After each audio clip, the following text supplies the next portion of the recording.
Hello. അപ്പോൾ കഴിഞ്ഞ Saturday ഞാൻ എടുത്തിട്ടുള്ള ഒരു വ്ളോഗാട്ടോ ഇത്, മിനി വ്ളോഗ്.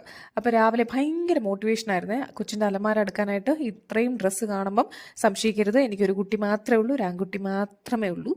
അപ്പോൾ അവൻ്റെ ഡ്രസ്സാണ്. പക്ഷേ അടുക്കുന്നതിൻ്റെ ഇടയ്ക്ക് അങ്ങ് മോട്ടിവേഷൻ എവിടെ പോയി കേട്ടോ. പിന്നെ എനിക്കങ്ങ് എന്ത് ചെയ്യണം എന്ന് പറഞ്ഞുകൂടാത്ത അവസ്ഥ. പിന്നെ ഞാൻ എന്തൊക്കെയോ കാട്ടിക്കൂട്ടി. അപ്പോൾ കുറേ ഡ്രസ്സുകൾ ചെറുതായി അവന്. അപ്പോൾ അതൊക്കെ അടുക്കി വെച്ച് പാക്ക് ചെയ്തു. പിന്നെ ദേ രാവിലത്തെ ദോശയും ഉച്ചക്കത്തുള്ള ചോറും, ഇതിപ്പോൾ ഒരു വീക്ക് ഡേയുടെ അവസ്ഥയായിരുന്നു. അപ്പോൾ എല്ലാം റെഡിയാക്കി നമ്മുടെ മുരിങ്ങയിലെ തോരനും പരിപ്പറയും ചോറും ഒക്കെ കഴിച്ച് ഏമ്പക്കം വിടുന്നതിന് മുമ്പേ പുട്ടിയടിച്ച് വണ്ടിക്കകത്തിരിക്കുന്നത് സിനിമ കാണാൻ പോകാനാണ്. നമ്മൾ കിഷ്കിന്ത കാണ്ടം ടിക്കറ്റ് ബുക്ക് ചെയ്തിട്ടുള്ളത് 3 മണിക്കായിരുന്നു. അതൊരു അവിടെ ഇവിടെ ഇല്ലാത്ത സമയമായിരുന്നു. എന്തായാലും ഫിലിം കണ്ടു, നല്ല പടം കേട്ടോ. അപ്പോൾ അത് കഴിഞ്ഞ് നമ്മൾ പ്ലേ ഏരിയയിൽ കുറച്ചു നേരം കളിച്ചു. അവൻ ഇങ്ങനെ കാണുമ്പോഴാട്ടോ എനിക്ക് മനസ്സിലാവുന്നത് ഭയങ്കരമായിട്ട് വലുതാണ് കേട്ടോ. നല്ല നീളം വെച്ചൊരു വലിയ പയ്യനെ പോലെയായി.